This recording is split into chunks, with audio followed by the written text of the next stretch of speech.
Now demonstrate right angle welding programming. Confirm starting point. Confirm the second point.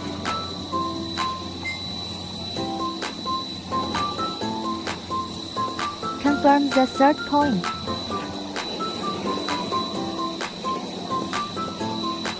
Confirm endpoint.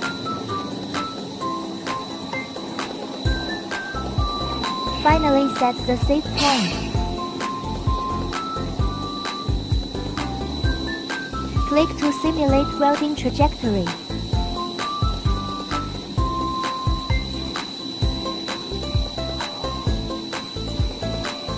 Thank you for watching.